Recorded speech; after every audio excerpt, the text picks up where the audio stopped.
அன்பான நேயர்களே வணக்கம். நான் உங்கள் JNS செல்வன், எண் கணித நிபுணர். இயற்கையா தன்னுடைய திறமையான திரைத்துறையில கலைக்கு முன்னுக்கு வந்த ஒருவருடைய பிறந்த நாள் பார்த்தீங்கன்னா 28/7/1983. ஏழுமலையானுடைய பெயரை தனது நிஜ பெயராக வைத்துக் கொண்டவர். இவருடைய அப்பா ஒரு இயக்குனர்.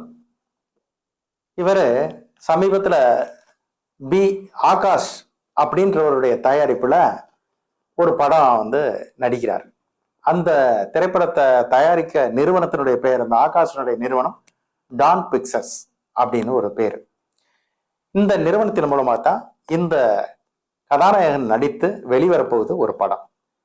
இந்த படத்தை திரையிட போறவங்க பாத்தீங்கன்னா ஒரு உலக புகழ்பெற்ற ஒரு நிறுவனம், ரெட் ஜெயண்ட் மூவிஸ். அனைவருக்கும் தெரிந்த நிறுவனம் தான். படம், இந்த திரைப்படம் வெளியாகக்கூடிய நாள் அப்படின்னு அறிவிச்சிருக்காங்க 1/10/2025. இந்த திரைப்படத்தினுடைய பெயர் பார்த்தீங்கன்னா இட்லி கடை அப்படின்னு எல்லாருக்கும் புரியறது மாதிரி வச்சிருக்காங்க. அந்த தயாரிப்பில் நடிக்கக்கூடிய கதாநாயகன் முதலாக நடித்து வெளிவந்த படம், ஃபர்ஸ்ட் படம் அவருக்கு கதாநாயகனா துள்ளுவதோ இளமை அப்படின்னு ஒரு படம். இதனுடைய கூட்டுத்தொகை பார்த்தீங்கன்னா 61.7. அந்த படம் ரிலீஸ் ஆன தேதி பார்த்தீங்கன்னா 10/5/2002. எல்லாத்தையும் கூட்டினா 10. முதல்லையும் 10, மறுபடியும் 10. துள்ளுவதோ இளமை கூட்டுத்தொகை 7. இந்த கதாநாயகனுடைய பிறந்த நாள் நம்ம ஏற்கனவே சொன்னோம். 28/7/1983 பிறந்திருக்காரு. 28னா 1, எல்லாத்தையும் கூட்டினா 38. அப்ப 3 8 கலந்த 2. இந்த 2ஆம் எண்ணுக்கு அந்த 7ஆம் எண் மிக மிக ஒரு இணக்கமான ஒரு எண். அதனால இந்த துள்ளுவத இளமை ஃபர்ஸ்ட் படமே பெரிய லெவல்ல பேசப்பட்டுச்சு அவருக்கு. இப்ப இந்த ரெட் ஜெயண்ட் மூவிஸ் வெளியிடுத இந்த படத்தை ஆகாஷ் பாஸ்கரனுடைய தயாரிப்புல இருந்து வருத டான் பிக்சர்ஸ். இந்த படம் வெளிவரும் நாள் 1/28 பிறந்த அந்த 1ஆம் எண் நடிகர் 1ஆம் எண் தேதியில வெளிவர்றது ரொம்ப சிறப்பு. நிச்சயமா அதுல மாற்றம் இல்லை. 1/10/2025 எல்லாம் கூட்டினா பாத்தீங்கன்னா 11/1/1/2. அதுவும் இவருக்கு மிக மிக சார்பா இருக்காரு. இந்த கதாநாயகனுடைய பெயரை அப்படி சூட்சுமமா சொல்லிக்கிட்டே இருக்க நேரம் புரிஞ்சிருக்கும். தனுஷ் அப்படின்ற ஒரு நடிகர் நிறைய படம் பண்ணியிருக்காரு. நம்ம ஏற்கனவே ஒரு பதிவு கடந்த சில மாதங்களுக்கு முன்னால குபேரா படம் இவருக்கு மிகப்பெரிய பின்னடைவை தரும்னு சொன்னோம். குபேரா படம் ஓடிச்சு, லைட்டா ஓடிச்சு. அதுல வேறு கதாநாயகர்கள் நடிச்சதெல்லாம் ஓடிச்சு. இவருக்கு ஒரு பெயர் நல்ல பெயர் இல்லை. தமிழ்ல வசூலும் ரொம்ப குறைவா தான் இருந்துச்சுன்றது எல்லா சென்சஸ்ல சொல்றாங்க. அது எப்படின்றது அவர்களுக்கு தான் தேய்க்கணும். இப்ப இந்த கதாநாயகன் நடிக்கிறவருடைய பேர் இயல்பான பேரு கே வெங்கடேஷ் பிரபு. 62 கூட்டுத்தொகை 8.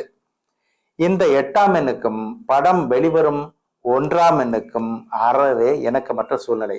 இதே பேசுறதான் குபேரா அந்த 18 வருது. அப்படியே இது அவருக்கு புகழ் குறைக்கும் அப்படின்னு நம்ம சொல்லியிருந்தோம். அதே 18 நம்பர்ல இட்லி கடையின்ற பேரும் நம்பரும் 18 வருது. இது இவருக்கு பெரிய பின்னடைவை கொடுக்கக்கூடிய ஒரு எண். இவருக்கு பாத்தீங்கன்னா மொத்தத்துல இவருடைய பிறந்த தேதிக்கு ஆகாத எண்கள் 8ஆம் எண்ணும் 9ஆம் எண்ணும் ஆகும். இந்த 2 எண்ணுல இவரு 9ஆம் எண்ணில் இந்த பெயரை வச்சிருக்காங்க இட்லி கடை அப்படின்றது எல்லாருக்கும் புரியறதுக்காக வச்சிருக்காங்க. நான் கடைசியா சொல்ல போறேன். இந்த இட்லி கடைக்கு ஒரு என்ன சேஞ்ச் பண்ணா அந்த தாக்கம் குறையும்ன்றத சொல்றேன். தனுஷோடைய பெயர் எண் 62 அப்படின்ற ஒரு 8ஆம் எண்ணில் இருக்கிறதுனால இட்லி கடை ரிலீஸ் தேதி 1ஆம் எண்ணில் மிகவும் சாதகமற்ற முறையில பலன்களை அவருக்கு தரப்போகுது தனுஷுக்கு. அப்புறம் மேலும் பாத்தீங்கன்னா தனுஷனுடைய விதி எண் 38/2. அது 2ஆம் எண்ணில் இருக்கிறதுனால படத்தினுடைய இட்லி கடை அப்படின்னு கூட்டி பார்த்தா 18. இந்த 2ஆம் எண் தண்ணீர் சம்பந்தப்பட்டது, நீர். 18 அப்படின்றது 9 நெருப்பு சம்பந்தப்பட்டது. நீருக்கும் நெருப்புக்கும் எப்படி இருக்குன்றது ஊரறிஞ்ச உலகம் அறிஞ்ச விஷயம். 9ஆம் எண்ணில் இந்த இட்லி கடை வர்றதுனால கடுமையான சிக்கல்களை நிச்சயமாக இவருக்கு வாரி வழங்கப் போகிறது. இதுல மாற்றமே இல்லை. ஏற்கனவே குபேரா பார்த்தீங்கன்னா 18 8 1 8 9 குபேரோட கூட்டு எண் இப்படி நல்லா இல்லை அப்படின்னு சொல்றத ரொம்ப நாளைக்கு முன்னாலே நம்ம அந்த பதிவை கொடுத்திருந்தோம். அந்த படம் அவருக்கு ஒரு பெரிய பெயரை தரவில்லை. அதனால கண்டிப்பாக இந்த இட்லி கடை வரும் 1/10/2025 வெளியானால் தனுஷிற்கு இன்னும் பின் இறக்கமான காலகட்டமாக அமைந்துவிடும். இந்த வருஷமே அவருக்கு சுமாராக தான் இருக்கு. அதாவது நியூமராலஜி படி கூட்டுத்தொகையில இது மேலும் பின்னடைவுகளை தரும். இப்ப இட்லி கடையை எப்படி மாத்தலாம்? அது நிறுவனத்துக்கு நானே சொல்லலாம். ஆனாலும் நம்ம நேயர்களுக்காக சொல்றேன். இட்லி கடைன்றத இட்லி குறைஞ்சபட்சம் இட்லி ஷாப் அப்படின்னு மாத்தினா கூட மிகப்பெரிய வெற்றி அடைய வாய்ப்பு இருக்கிறது. மீண்டும் சந்திப்போம். நன்றி, வணக்கம்.